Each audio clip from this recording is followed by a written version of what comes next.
Hi everyone and welcome. My name is Deiti and I'm a knitwear designer. On this channel, I talk about knitting, my designs, and all the creative processes around my work. I also talk about Ukraine, my heritage, and many other things. I'm recording this episode primarily for my Patreon and YouTube channel members who will get a primary access. So if you'd like to stay up to date, please consider joining me on Patreon or as a member of my YouTube channel. If you're watching this at a later date, please subscribe and enjoy the episode.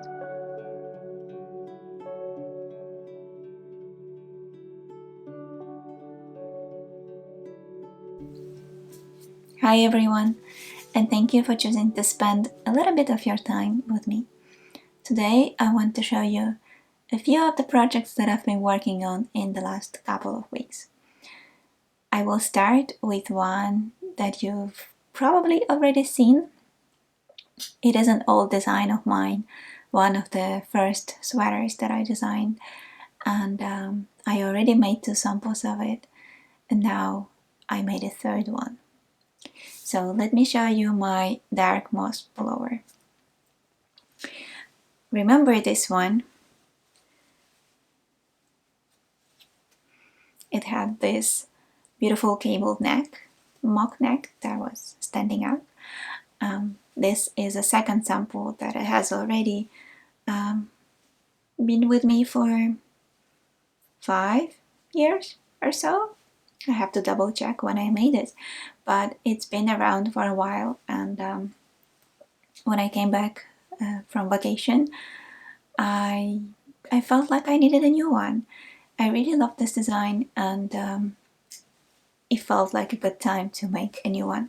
So it has this nice side slits, and it's a raglan, so you have 2 raglan lines here, and then on the back they meet in the middle. So you start really wide, working flat, and then you join the 2 front and back panels and working around from the bottom up all the way to neck. So for this one I used one of the Irish yarns. You can find all the information on my Ravelry page, and this also is included into the pattern, because I had the first sample and this one were made with a slightly different gauge, so by playing with gauge you can also get a more oversized or more fitted version of this design. And the new sample that I made, I used for the first time the unspun Plotolopi yarn, which is an Icelandic yarn that I have never used. I am familiar with the unspun yarns from Sweden, the Nutiden from On Air or Air, something like that. And somehow I was always just content with them, and haven't tried the Plotolopi. For me, in my mind, it felt more rustic and more probably itchy, but that is not necessarily the case. So Plotolopi yarn is actually quite nice. It's supposed to be very sturdy and last for years. It feels like it will be less prone to felting, unlike some of the Nutiden yarns that I used, some of their blends. And for this one I used a color that is like a light beige, this one 1038, so it's a mix of white with light beige. It's undyed, it's natural color of the yarn, and I paired it together with a strand, so 2 strands of Plotolopi and 1 strand of silk mohair. This one is soft peach from Knitting for Olive. Just on its own, I didn't really know how to use it, but I bought it precisely as a carry-on yarn to add to something to add color.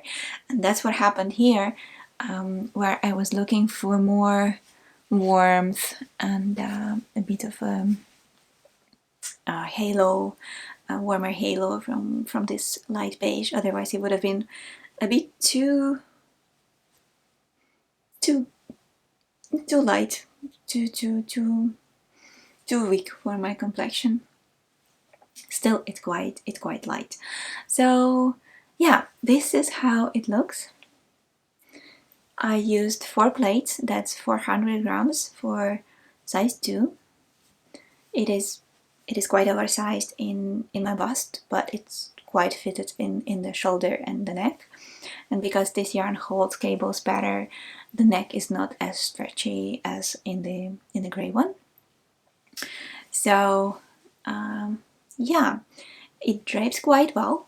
While I was knitting, there was some pulling here where the creases are, but after blocking it all smoothed out, and the nice weight of it holds itself, like it pulls this pullover down and it gives you the drape that I like. So yeah, it's basically following the pattern. There are a few modifications that I made, and I put the notes up on Ravelry in my project. I moved the decreases. So you see there are decreases here in the sleeves. The stitches on the sleeves, they stay the same, so that you don't decrease on the sleeve, but you instead decrease on the body. So the decreases are in the original pattern evenly distributed on the body, and here I moved them all to the raglan lines. So there are extra decreases along the raglan lines. That means that I don't have decreases on the central and the back panel, and that made it a bit more clean. And I think that looks also very nice. It's a very nice solution to redistribute a bit the decreases, where you still get the same result, but less of a distortion on the front, because sometimes in some yarns that doesn't look very nice. So in this it would have been fine because it's very forgiving, and it's just with all the halo and just the way it is unspun, and it fills up the gaps very nicely, so you wouldn't see the distortions in case your decreases are not perfect. Mine are not, not always are. And so this was a very nice solution, and I added the note also to the pattern, which was updated. I updated the English version of the pattern, and I added to my project page. So the rest is as in the pattern. There are no changes. So if you have an older version, it doesn't matter that much. But if you want a fresher version, it should be available to everyone who purchased it originally. So, and we will try to update the other languages as well. There are no changes. There are just little notes here and there, and it's more pleasant to read now. So, just as the rest of my more fresh patterns.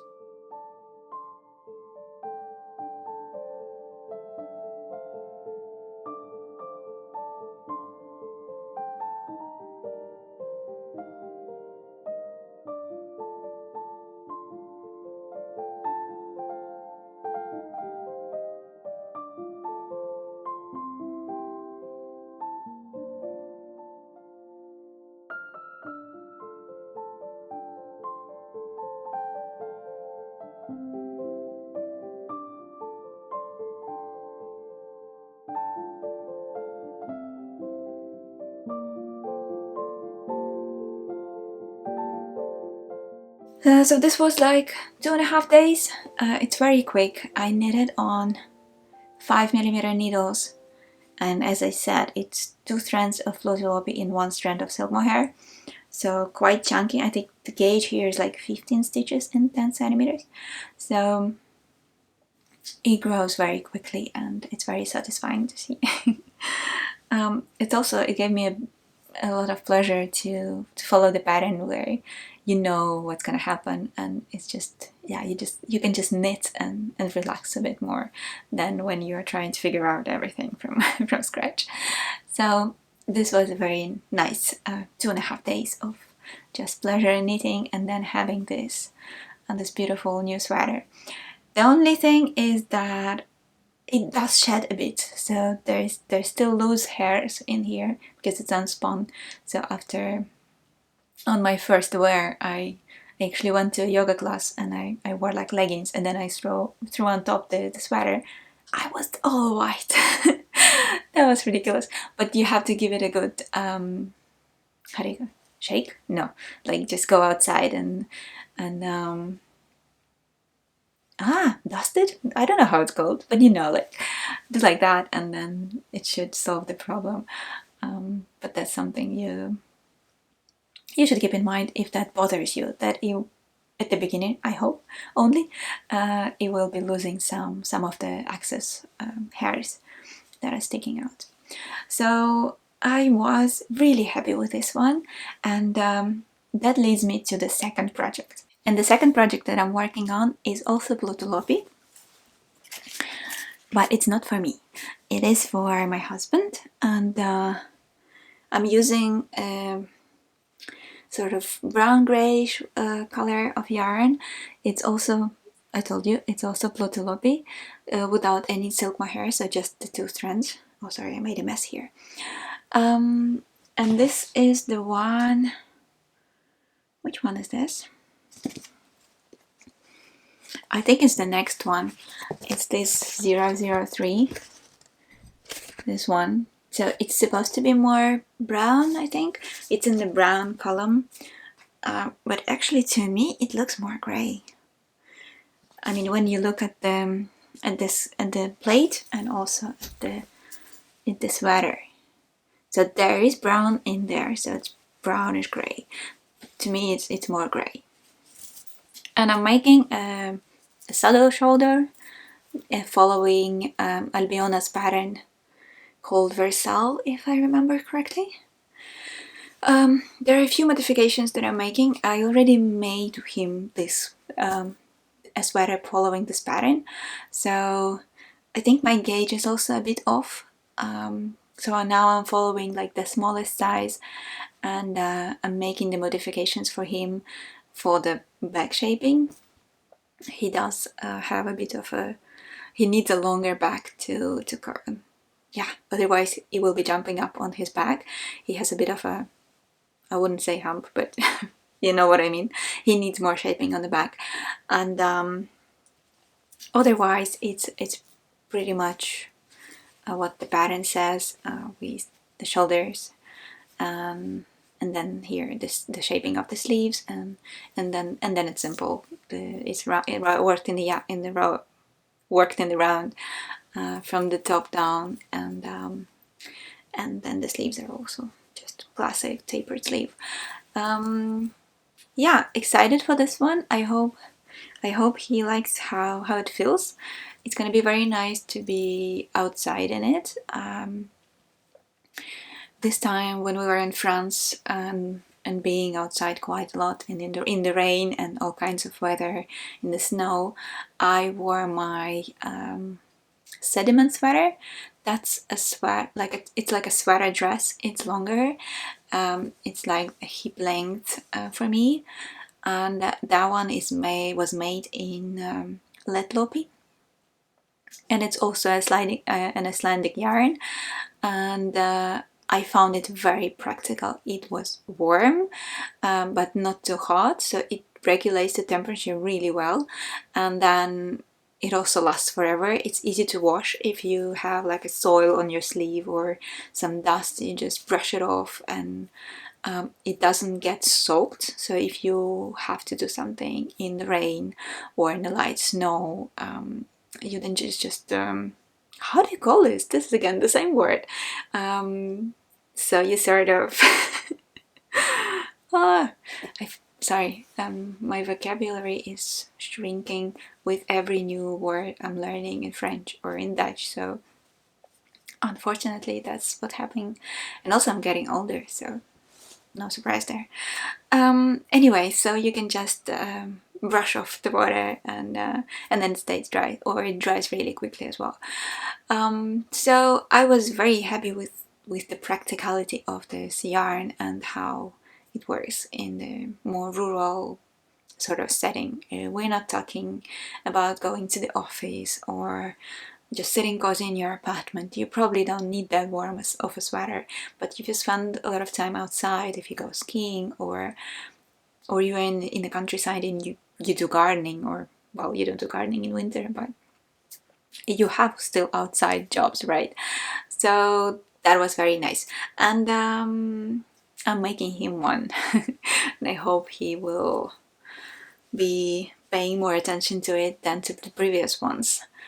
And yeah, we'll see. I also hope that we won't wash this one, because what happened to his previous sweaters, we did wash them in a washing machine on a wool cycle, but they did still shrink. So I made him one in the yarn like this one. It's an Irish lamb's wool, sort of soft and very foldable yarn. So if you wash this one, it will fold. So they did shrink a bit, and there was a bit of a disappointment, considering how much work goes in it, and then you just wash it and So I'm hoping with this one it will be also less prone to shrinking, because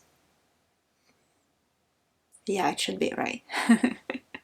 The Let Loppy and the Alafos Loppy, they are very good. I washed my sweaters in the washing machine and they were perfectly fine. So I'm hoping the unspun versions as well will be more durable in that respect. That's what I'm working on right now, and this should be just straightforward knitting further. And another one, which is the last for today, that's something that's a new design. That's something where I'm struggling a bit more creatively to find a balance between things. Let me show you. I have a name for this one. It's called Parnassia, and Parnassia is a flower. It's a genus of a flower, and it's also a name that the beach called where I live close by, at the sea, and somehow it sounds really nice. So I thought about this name, and then I figured out that this a suitable design for it. So I started with a bit of a lacy collar, and then I didn't want it to be like all the way lacy, sort of twisted rib yoke, because that's too simple, right? There's plenty of sweaters like that. I don't want to do that. So I'm still a bit undecisive. It's not finished. So I'm gonna show you one version of it, and then I'll show you the second version of it. So this is how it all started. This is the beginning of it. I'm gonna show you everything, so come on. So this is what it was when I first started. A bit of a half-twisted ribbing, then a bit of lace and a little, I don't know, buds in there, and then there was this nice little ruffle that sort of separated this collar thingy from the rest. And then in my first iteration I went for this sort of petals, and when I put it on, it sort of looks nice. You can see the petals, and then there is a reverse stockinette stitch in between. I already worked the short rows here, so that's accounted for, and it didn't feel quite right. Though it's very knitter friendly. You don't work reverse stockinette, you work normal stockinette, so you work on the wrong side, and that should work wonderfully, right? So you don't have to worry about that. So it's not the reverse stockinette that concerns me. What concerns me is the transition between this very nice and textured neck here. Then this ruffle works perfectly, I think. I really like it. And then what to do here, I'm not sure yet.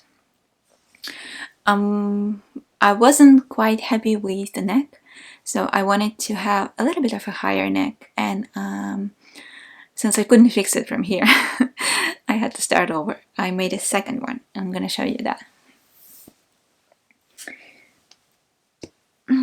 So this is a second one. I made a few iterations here as well, a few adjustments. But here you see, with the higher neck, it also makes it more, I don't know, sophisticated.